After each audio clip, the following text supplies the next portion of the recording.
بسم اللہ الرحمن الرحیم، السلام علیکم۔ میں ہوں سلمان دورانی، آپ میرا یوٹیوب اور فیس بک دیکھ رہے ہیں۔ خواتین و حضرات، عمران خان صاحب کا خطاب اب سے کچھ دیر پہلے وہ قوم سے خطاب کر رہے تھے۔ اچھا، کل جس بندے کی گرفتاری کا سنا جا رہا ہے، پاسبلٹیز پہ بات ہو رہی ہے کہ کل کیا ہونے جا رہا ہے، کسی کو کچھ نہیں پتا، لیکن جو اس وقت طے کر لیا گیا ہے وہ ہے عمران خان صاحب کی گرفتاری۔ اور اس بات کا عمران خان صاحب کو مکمل طور پہ ادراک ہے، پتہ ہے کہ کل کچھ بھی ہو سکتا ہے۔ لیکن آج عمران خان صاحب آج تک عمران خان صاحب کی شکل پہ وہ خوف کے تاثرات نہیں دیکھے گئے۔ اتنی نروس والا سپورٹس مین میں نے آج سے پہلے کبھی نہیں دیکھا۔ عمران خان صاحب آج بھی کیوں پریشان نہیں ہیں، اور پھر آج بھی وہ کیوں یہ کہہ رہے ہیں کہ بھئی آپ پاکستان کا سوچیں، آپ اپنی اناؤں سے باہر نکلیں، کیونکہ آپ نے اپنے پاکستان کو اس نہج پر پہنچا دیا ہے کہ اب ہمیں اپنی اناؤں سے نکلنا پڑے گا، ادروائز یہ ہماری ایگزسٹنس کا معاملہ ہے۔ اور واقعی میں ایسا ہے کہ اگر تو آج سچویشن کو نہ پرکھا گیا، نہ فل سٹاپ لگایا گیا اس پورے معاملے پر، تو کل کو کیا کسی نے سیاست کرنی ہے پاکستان میں، اور کل کیا حکمرانی کرنی ہے کسی نے، پاسبل ہی نہیں رہے گا جس نہج پر اس وقت پاکستان کو پہنچا دیا گیا ہے۔ عمران خان صاحب کے آج کے خطاب کے حوالے سے چیدہ پوائنٹس آپ تک پہنچانے بڑی ضروری ہیں، کیونکہ آج کی رات کل کا کچھ پتہ نہیں ہے کیا ہونے جا رہا ہے، کیا نہیں ہونے جا رہا۔ جو چیف جسٹس صاحب ہیں، آج انہوں نے کورٹ روم میں استعفیٰ دینے کی دھمکی دی۔ ایسی کیا سچویشن پیدا ہو گئی جس پر بات کرنا بڑا ضروری ہے اس ویڈیو کے اندر۔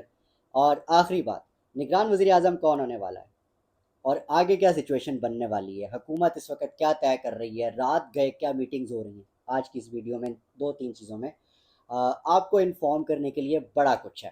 پہلی چیز، عمران خان صاحب کے خطاب پہ بات کر لیتے ہیں۔ انہوں نے کہا جی نیوٹرل امپائر سے انہوں نے بات شروع کی کہ جب میں کرکٹ میں تھا تو بالکل نیوٹرل امپائرز نہیں ہوتے تھے اور کرکٹ میں لڑائیاں ہوتی تھیں۔ اس کے بعد کیا ہوا کہ ہم نے 86 میں پاکستان کے اندر سب سے پہلے نیوٹرل امپائرز کا کانسیپٹ لے کر آیا، اور اس کے بعد اب تک امن ہے۔ مطلب جو امپائر کہہ دے اسی کی بات پہ لوگ اکتفا کرتے ہیں، اور بالکل امن و امان ہو گئے ہر جگہ پر۔ Then he turned to his own opinion about the two judges. ایک تو عامر فاروق صاحب جو اسلام آباد ہائی کورٹ کے چیف جسٹس ہیں، جنہوں نے آج ایک ججمنٹ دی اور اپنی بال ٹرن کی جو ٹرائل کورٹ کے جج ہیں ان کی طرف۔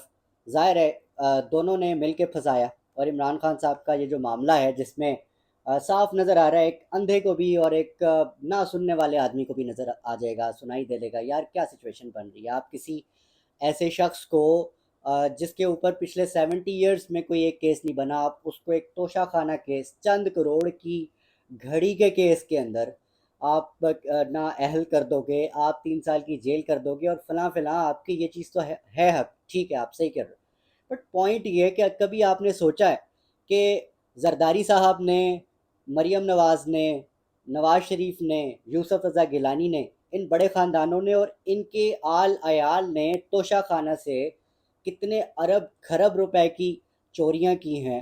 آج تک ان سے کسی نے پوچھا ہے کہ تم نے کیا لیا ہے توشہ خانہ سے، اور تم نے کس قانون کے تحت لیے، کتنے پیسے بھرے، کتنے پیسے نہیں بھرے؟ چوری تو کرنا اس کو بولتے ہیں نا، کہ آپ بغیر پیسے دیے کہ کوئی چیز اٹھا کر لے جاؤ۔ تو کس کو پتہ ہے کہ زرداری صاحب نے کتنے پیسے دیے؟ کس کو پتہ ہے کہ یوسف رضا گیلانی نے کتنے پیسے دیے؟ کس کو معلوم ہے کہ نواز شریف اور ان کی بیٹی نے توشہ خانہ سے کیا کیا چیزیں، اور ان کے جوائی نے بھی کیا کیا چیزیں اٹھائی ہیں اور کتنے پے کیے اس کو؟ nobody knows. everyone is concerned کہ عمران خان نے چند کروڑ کی وہ گھڑی جو کہ تحفے میں ملی تھی وہ بیچی، تو کہاں بیچی اور کیوں بیچی، اور اس بیچنے کے اوپر تمام رسیدیں وہ بندہ پیش کر رہا ہے، تمام گواہ وہ پیش کر رہا ہے۔ لیکن کیا ہے، عدالت از ناٹ سیریس کہ بھائی آپ کا جو گواہان ہیں ان کو ٹائم نہیں دیا جا رہا، آپ کا جو ملزم ہے عمران احمد خان نیازی جس کے اوپر الزام ہے، آپ اس کو حق دفاع نہیں دے رہے کہ وہ آ کر اپنے اوپر جو الزام ہے اس کی صفائی پیش کرے۔ یہ عدالت ہے کہ یا یہ ججز جو ہیں وہ کل عمران خان کو سزا دیں گے اور عمران خان کی گرفتاری جو ہے وہ کروائیں گے؟ کس کو خوش کیا جا رہا ہے اس لولے لنگڑے قسم کے عدالتی اور انصاف کے نظام کے اوپر؟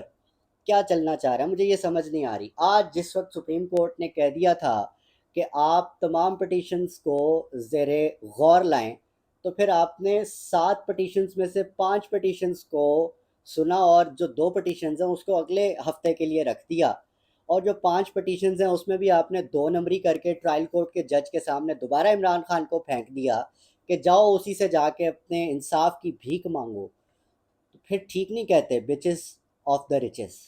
یہ میں نہیں کہہ رہا، یہ آپ کو ایک عالمی شہرت یافتہ جریدہ ہے برطانوی، وہ کہہ رہا ہے کہ پھر ٹھیک ہے نا، پاکستان میں انصاف کا نظام پھر ایسا ہی ہے کہ جس کے پاس پیسہ ہے، جس کے پاس ڈنڈا ہے، پاور ہے، وہی آپ کو اسی کو انصاف میسر ہے، باقی تو جو تمام جن کے خلاف یہ سسٹم ہو جائے ان کے لیے تو انصاف ہے ہی نہیں۔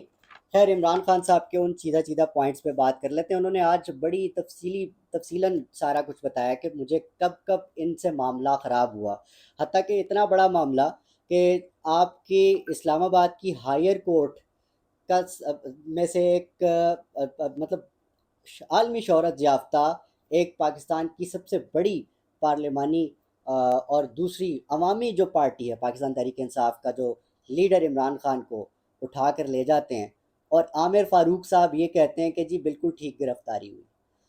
اس شخص کے اوپر کس طرح سے یقین کیا جا سکتا ہے، ان کے فیصلے کیسے تسلیم کر سکتے ہیں؟ پھر تو عمران خان صاحب کو دونوں ہاتھوں سے سلام ہے کہ وہ پھر بھی انہی ججز کے پاس جاتے ہیں اور کہتے ہیں کہ اگر تو انصاف کے تقاضے پورے کرتے ہوئے مجھے انصاف ملے تو میں ضرور ان ججز پہ اعتماد کروں، لیکن کیسے اعتماد کروں کہ جب ان کی پوری ہسٹری ہی عدم اعتماد کے اوپر ہے۔ آپ خود دیکھ لیں کہ فارن فنڈنگ والے کیس کے اندر سپریم کورٹ کا حکم تھا کہ جو تمام لوگوں کی جو فارن فنڈنگ کیس ہے وہ سنا جائے، تو صرف پوائنٹ آؤٹ کر کے اسی کورٹ نے اسی چیف جسٹس کے انڈر عمران خان صاحب کو کیوں جو ہے وہ نشانہ بنائے رکھا۔ اس کے علاوہ اعظم سواتی نے ایک خط لکھا تھا جس پہ انہوں نے انہی جج کے حوالے سے عدم اعتماد کیا تھا۔ یہ عمران خان صاحب کے وہ پوائنٹس ہیں جو میں آپ سے شیئر کر رہا ہوں۔ اس کے بعد ٹیرین کا جو کیس تھا جس میں 3 رکنی بینچ تھا اور اس میں 2 ججز نے اس کو مینٹینیبل نہیں کیا اس کیس کے اندر، پھر بھی ویٹو کر کے عامر فاروق صاحب نے اس کیس کو لے کر بیٹھ گئے۔ اچھا، اس میں عمران خان صاحب کا جو فائنل ورڈز تھے وہ یہ تھے کہ مجھے اور میرے گواہوں کو جب پیش نہیں ہونے دیا جا رہا، مجھے میری گواہی جو ہے اس کا رائٹ لے لیا گیا ہے مجھ سے کہ میں اپنا کوئی بیان پیش کر سکوں، تو اس میں آپ مجھے ڈسکوالیفائی کر دیں، لیکن کیا اس سے میں مطمئن ہو جاؤں گا؟ کیا یہ جو عوام ہے وہ فیصلہ مان لے گی؟ تو جواب ہے نہیں۔ بھائی عوام کو نظر نہیں آ رہا، عوام اندھے ہیں کہ بھائی ایک شخص جس کے اوپر پچھلے 70 سال میں کوئی کیس نہیں تھا، اس کے اوپر آپ اکٹھے 200 سے زیادہ کیسز بنا لیتے ہیں، تو اس کا کیا مطلب ہے؟ آپ پوری پارٹی کو کریک ڈاؤن سے ختم کرنے کی کوشش کرتے ہیں، تو اس کا صرف سادہ سا یہ مطلب ہے کہ 80% عوام کی رائے کو آپ بند کرنا چاہتے ہیں۔ آج اس سیاست دان، نئی لیڈر، نئی ٹیچر عمران احمد خان نیازی، انہوں نے آج ایک ہسٹوریکل آپ کو چیپٹر شیئر کیا اپنے خطاب کے اندر۔ وہ اپنی عوام کو ٹیچ کرتا ہے، اور آج کا جو چیپٹر تھا وہ یہ کہتا ہے کہ 1945 میں جو دوسری جنگ عظیم ہے اس کے بعد یورپ کے 2 حصے ہو گئے۔ یہ عمران خان صاحب بتا رہے ہیں آج، اور بتا رہے ہیں اس تاریخ کے اس ایگزامپل سے سمجھانا چاہ رہے ہیں کہ آج کی تاریخ میں اگر تم ایسا کرو گے تو تم کئی 100 سال پیچھے چلے جاؤ گے۔ یہ 1945 کا یورپ ہے جس کے بعد یورپ نے عقل کو ہاتھ مارے، اور 50 سال بعد جو ہے وہ اس نتیجے پر پہنچے کہ نہیں یار، نو ویسٹ نو ایسٹ، کوئی دراڑ نہیں ہے، کوئی لائن نہیں ہے۔ وہ لائن ختم ہوئی 50 سال بعد۔ خان صاحب جو کہتے ہیں وہ سنیے گا کہ آدھا ہو گیا یورپ، اس وقت آدھا جمہوری ہو گیا اور آدھا جو ہے وہ ایک پولس اسٹیٹ بن گیا، مطلب پرو امریکہ اور پرو رشیا۔ آج عمران خان صاحب نے یہ جو بیان دیا ہے وہ ہسٹوریکل چیپٹرز اور ہسٹوریکل پرسپیکٹو میں دیا ہے سمجھانے کے لیے کہ جو اس وقت روس کے انڈر ڈکٹیٹرشپ تھی، تمام وہ ریاستیں جو کہ یورپ میں شامل ہیں آج، لیکن وہ اس وقت ڈکٹیٹرشپ میں تھی، وہ آج بھی جو ہیں ویسی آزاد، ویسی خوشحال نہیں ہو سکیں جیسی جو ریاستیں اس وقت جمہوری تھیں اور اس وقت جو ہے وہ آزاد تھیں، وہ آج ہیں۔ وہ آج بھی نہیں ہو سکی، یہ ڈفرنس ختم نہیں ہو سکا، اور یہ 50 سال بعد یہ نتیجہ جو ہے وہ نکلا، لوگوں کو پتہ چلا۔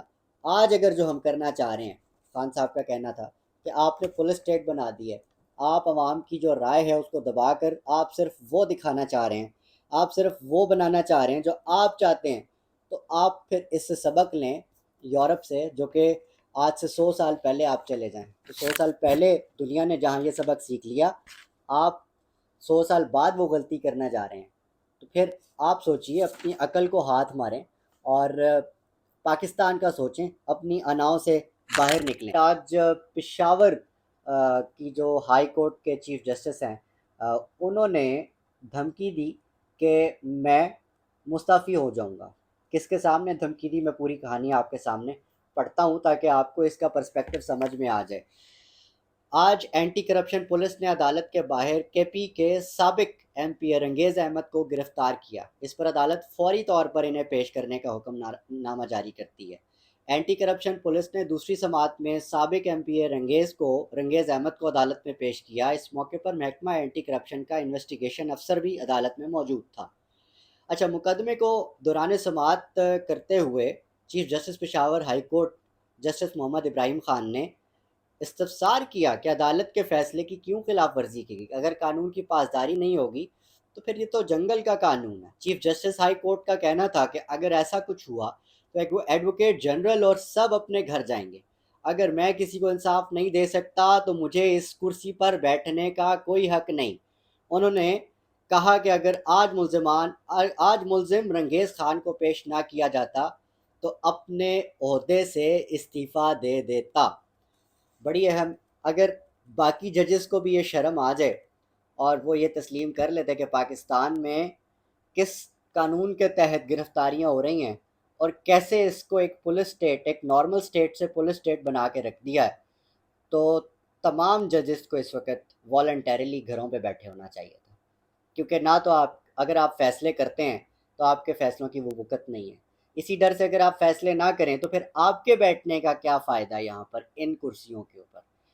ٹھیک ہے، گھروں میں بیٹھے آرام سے، اور یو ہیو اے ریزن کیا ہے بھائی؟ آپ کی نہیں سنی جا رہی، آپ کے فیصلے نہیں سنے جا رہے، آپ جو فیصلے کرتے ہیں ان کو آپ جوتے کی نوک پہ رکھتے ہیں۔ کون؟ وہی جو اس وقت طاقت میں۔ آخری جو سٹوری ہے وہ بڑی امپورٹنٹ ہے، اس کا تعلق ہمارے فیوچر کے ساتھ ہے۔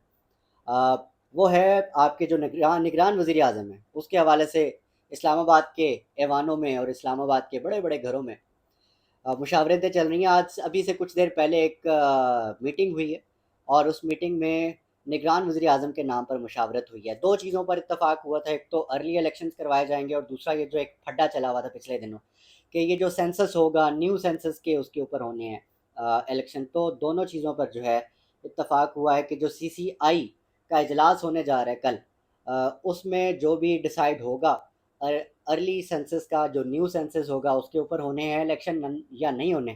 اتحادیوں کا اور اپوزیشن کا نام نہاد ہی ہے، لیکن ہے تو ان کا یہ ماننا ہے کہ جو سی سی آئی میں فیصلہ ہوگا وہ مان لیا جائے گا۔ خیر، دو جو بڑے نام ہیں جن پر ابھی تک سامنے آئی ہے وزیر اعظم کے عہدے پر جنہیں براجمان کرنا ہے نگران سیٹ اپ کے لیے، ان میں دو نام ہیں۔ ایک تو بلوچستان سے جسٹس ریٹائرڈ شکیل بلوچ کا نام جو ہے وہ سامنے لایا گیا ہے۔ اب ان کا کیا پورٹ فولیو ہے یہ تو وقت بتائے گا، نہیں پتہ کون ہے کون نہیں ہے، لیکن یہ ایک نام تجویز میں ضرور لایا گیا۔ اچھا، دوسرا جو سابق گورنر ڈاکٹر عشرت العباد صاحب کا جو نام ہے وہ بھی سامنے آیا ہے، اس پر بھی اس وقت مشاورت چل رہی ہے۔ ایم کیو ایم نے تھوڑا سا وقت مانگ لیا ہے وزیر اعظم کے نام پر جو مشاورت ہے اس کے لیے، لیکن جو وزیر اعظم کا انتخاب ہوگا یا جو بھی ہوگا اس کے لیے ابھی بھی رات گئے میٹنگز چل رہی ہیں اسلام آباد کے اندر، لیکن ہونا وہی ہے جو بڑے گھر سے آنا ہے، جو اصل حکومت ہے اس نے جو ڈیسائیڈ کرنا ہے وہی ہوگا۔ لیکن اب شرط یہ ہے، اب سوال بھی یہی ہے کہ جو نگران سیٹ اپ آئے گا وہ کتنے عرصے تک بیٹھے گا؟ کیا وہ نگران سیٹ اپ وہی ہونے والا ہے جو نگران سیٹ اپ اس وقت محسن نقوی صاحب کے اور پشاور میں جو گورنمنٹ بنائی ہوئی ہے نگران، ایک سیاسی قسم کی بھرتیاں، ہر ہر بھرتی کے اندر جو ہے وہ جے یو آئی ایف کا بندہ ہے اور ان کا اپنا پی ایم ایل این کا بندہ ہے۔ ہر وزیر اٹھا کر دیکھ لیں، کرپشن وہاں پر جتنی اس پچھلے ایک سال کے اندر ہوئی ہے اس سے پہلے جو ہے وہ نہیں دیکھنے میں آئی۔ کے پی کی گورنمنٹ جس وقت پی ٹی آئی کی گورنمنٹ ہوا کرتی تھی وہاں پر۔ خیر، یہ وہ تمام چیزیں ہیں جس کا تعلق فیوچر سے ہے۔ کیا جو فیوچر کی نگران گورنمنٹ ہے وہ انٹرسٹڈ ہوگی کہ وہ پاکستان کے اندر صاف اور شفاف الیکشن کروانے میں کامیاب ہو سکے؟ یا وہ ایک لیپ ڈاگ کی طرح کام کرے گی جس کا کام صرف جی سر، جی سر، اور پھر جو ان کے جتنے بھی اپوزٹ ڈسینٹنگ وائسز ہیں ان کو ختم کرنا ہوگا؟ یہ تو فیوچر سے تعلق رکھتا ہے۔ اپنے آس پاس سب کا، اپنے پاکستان کا بہت خیال رکھیے گا۔ اللہ نے